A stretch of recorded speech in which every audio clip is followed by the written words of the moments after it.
I'm Alan Conter, and I'm from Montreal. In 1972, when I was 17, I was a student at McGill University and unsure of my sexuality. And one day, I went to an audition for a play called The House at Pooh Corner. The play was being directed by Michael Wasserman, who is a kid from Boston, who is about 6 months older than me, and had long flowing red hair, smoked like a chimney, drove a red convertible, and I was fascinated and a little frightened of him at the same time. After the audition, I got a call from him, and he said that he was going to cast me as Christopher Robin. And I thought, whoa, this is going to be so much fun. We started to become friends, and I was a little wary of his friendship, partly because Michael was, in certain parlance, a flamer. He was way gay. And that was a little off-putting for me because growing up, my relatives had made it pretty clear that they thought faggots and poofters were not to be accepted or respected. One night after rehearsal, I went to Michael's apartment in the McGill ghetto. He made veal parmesan for me, and we drank cheap Chianti. And we started talking about each other's families. His parents were both Holocaust survivors. And I told him about my father, who had died just 2 years before. And as I was talking about my dad, I began to cry. And at that point, Michael stood up and walked around the table and hugged me. And I was a little unsure of how to react. And then he kissed me on the back of my neck and said, "It's okay."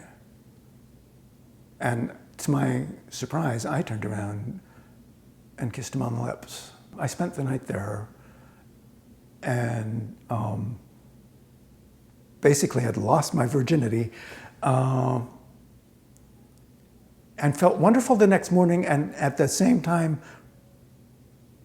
horrified. Of course, we had to see each other regularly. I was in the show. I wasn't going to leave the show. And my fear began to abate, and I began to hang out with him more and more. Michael and I became lovers and remained lovers for 3 years. It took me a while to acknowledge that openly to people, that Michael was my lover. At first I hid it. By the end of our relationship, I realized that I had to be honest to myself and to other people about my sexuality. In 1981, I joined the Canadian Broadcasting Corporation. I pitched a story at a story meeting about queer bashings in Lennoxville, Quebec, which is near Sherbrooke, Quebec, in the Eastern Townships, where there's a university called Bishop's University. And one year there were a spate of pretty severe bashings on campus. The producer and the host didn't think it was worthy of coverage. And I left that meeting furious. And then the next day, intellectual daily in Montreal called Le Devoir covered the bashings at Bishop's. And I went into the meeting and I said, "It's good enough for Le Devoir, but not good enough for us." And from then on, I was totally out at the Canadian Broadcasting Corporation. I continued to work for the corporation off and on for over 18 years and left as an executive producer of network current affairs and features. My approach to my work became one of being always open and always out. I don't think I would have been able to be a journalist if I was hiding something, since journalism is about revealing truth. Michael gave me the courage, one, to accept who I was and to explore it, and to wander the paths that diverged from him but would cross back over with him 45 years on. We're still friends. Michael drew the basic map and handed it to me. And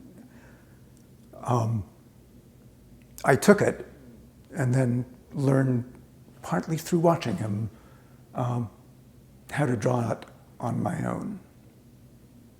That's a big gift.